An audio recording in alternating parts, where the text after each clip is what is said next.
Que prazer estar falando aqui com vocês hoje, terapeutas, meus amigos de profissão. Que bom estar passando aqui falando com vocês. Antes de mais, deixa eu me apresentar. Pode ser que você não me conheça ainda. Eu sou Regiane Cunha, sou terapeuta, sou especialista no tratamento para pacientes depressivos e ansiosos, né? Ansiosos e depressivos.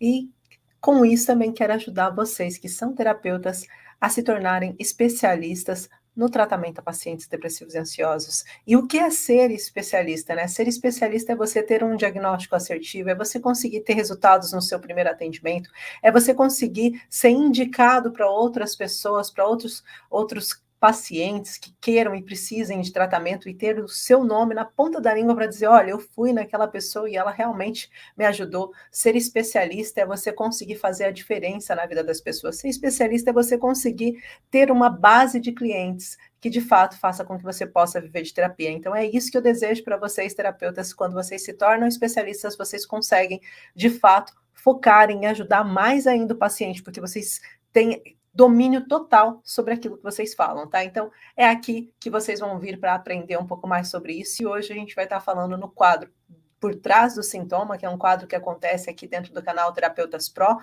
e também no nosso canal do YouTube, dentro do Terapeutas Pro também, a gente vai estar mostrando como vocês podem olhar para o paciente de vocês e entenderem. E hoje, principalmente, a gente vai estar falando de um paciente ansioso e qual é o tecido mais dominante no quadro de um paciente ansioso.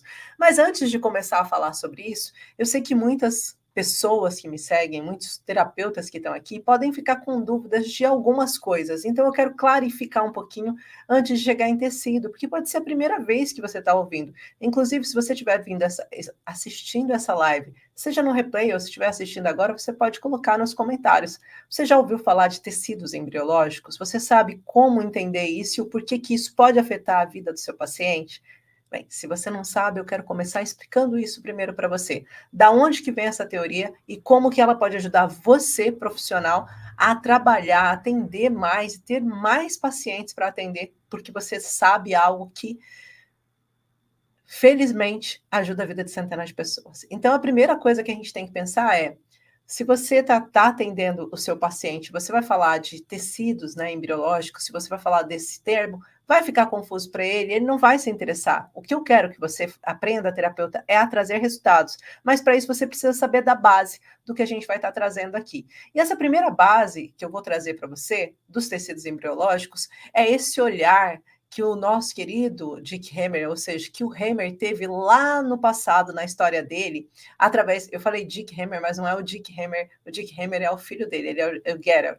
Então, o Gerard Hammer teve lá no passado, na história dele, um médico alemão que trabalhou sempre com pacientes oncológicos e começou a perceber, a partir do acidente do próprio filho dele, que, afinal de contas, aquele acidente da morte, a perda inesperada do filho dele, tinha gerado para ele uma série de sintomas. E esses sintomas, com o processo oncológico que entrou tanto a mulher dele quanto ele, fez com que ele tivesse uma das maiores descobertas de sempre. Ele conseguiu e foi o primeiro a referenciar a questão do sistema emocional junto com o sistema nervoso, com o corpo físico, o que está por trás do emocional do seu paciente e como que isso afeta o campo físico dele, ou seja, os sintomas físicos, o porquê que os órgãos do paciente acabam sendo prejudicados a partir de um trauma que esse paciente tenha passado. Essa relação inteira, mapeada com mais de 6.000 pacientes, foi ele que fez, que teve o Gerald Hammer, que teve olhando para cada paciente e percebendo, mas espera aí, deixa eu tentar entender quais são os pontos em comum. Deixa eu fazer aqui um encefalograma e perceber aonde que pode estar essa área afetada. Por que esse paciente desenvolveu esse tipo de cancro? No início, ele falava só de cancro, né? Só de pacientes oncológicos. Mas hoje, com essas ferramentas, né, eu aprendi a olhar a partir dessa ferramenta só para o paciente depressivo e ansioso, e entender o que eu posso tirar de positivo e fazer com que o meu paciente tenha uma cura muito mais rápida do que o tempo normal de qualquer outro tipo de terapia. E é sobre isso que a gente vai falar aqui. Então, a primeira ponto que eu quero que você entenda é que uma das questões, né, que o Gerard Hammer coloca é a questão das 6 leis biológicas. E uma das coisas que a gente vai estar falando aqui hoje são os tecidos e como que esses tecidos são afetados. Mas aí você vai falar, que tecido, Gi? Quando nós somos constituídos a partir de uma célula. E aí, nessa questão das células, da célula que a gente é desenvolvido, cada pedacinho dessa célula corresponde depois aos nossos órgãos internos e externos.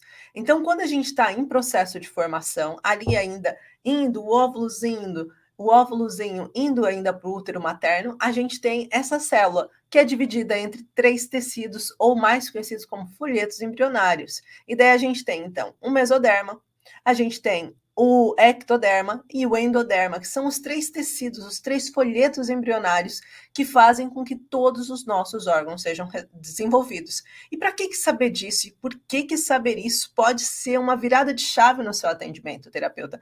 Porque olhando para isso, você consegue diagnosticar, e agora presta atenção, qualquer problema de saúde físico do seu paciente e entender a raiz emocional por trás disso.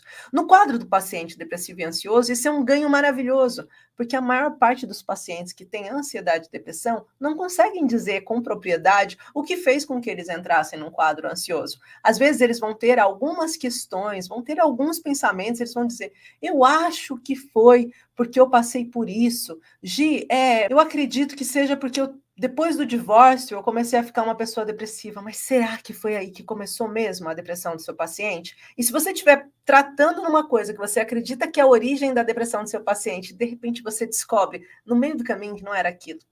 É duro, não é? Você vai ter perdido o seu tempo e o tempo do paciente. Quiçá esse paciente pode nem voltar, sabe? Porque se você não trata de fato a raiz emocional do seu paciente, você não tem resultados significativos. Você não aprende a ajudar o seu paciente logo na primeira consulta. Você não aprende a olhar para o seu paciente e falar assim: peraí, eu preciso fazer isso, e se eu fizer isso, eu vou ter resultados.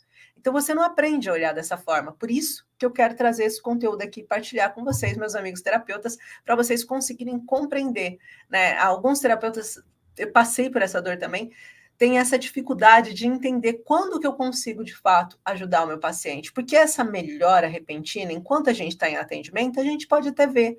Mas e aí? A tua melhora está consolidada no dia a seguir? Está consolidada na semana a seguir? Ele está voltando para o seu consultório ou está, depois de curado, está dizendo para você, olha, estou indicando alguém para você, porque de fato o seu tratamento fez a diferença comigo? Será que você está sendo requisitado por outros profissionais? Então, se você não está sendo, é a hora da gente repensar e repensar em conjunto, tá bem? E esse ponto que eu acabei de falar, dos folhetos embrionários, ele vai ajudar você a entender qualquer sintoma do seu paciente e vai conseguir conduzir esse paciente, mesmo que ele não saiba qual foi a origem da depressão e ansiedade dele, você vai conseguir ter assertividade. E mais do que isso, com algumas das técnicas que eu vou falar aqui hoje para vocês, vocês vão conseguir saber a data exata que aconteceu aquele conflito e o que aconteceu quando aquele paciente teve essa situação despertada da ansiedade e depressão. Então, fica aqui comigo para que a gente consiga falar um pouco mais desse assunto. E aí, quando você for atender um paciente, porque, né, hoje em dia, é o que eu costumo falar, o que não faltam são pacientes com ansiedade e depressão. De fato, a cada 5 pessoas que você vai atender no seu ramo de terapia, né, independente de qual seja o seu ramo de terapia, a chance de você pegar um paciente com depressão e ansiedade é muito grande. Por quê? Porque cada 5 pessoas, uma vai ter ou ansiedade ou depressão. Então, é um número muito grande. Automaticamente, nós, como terapeutas, temos a missão de estarmos preparados para atender um paciente nessas condições. Eu, no meu caso, atendo só pacientes com ansiedade e depressão, mas pode não estar sendo a sua escolha. Por isso, eu quero trazer o máximo de ferramentas possível e clareza para você de como você pode trabalhar com o seu paciente ansioso e depressivo e ter resultados, tá?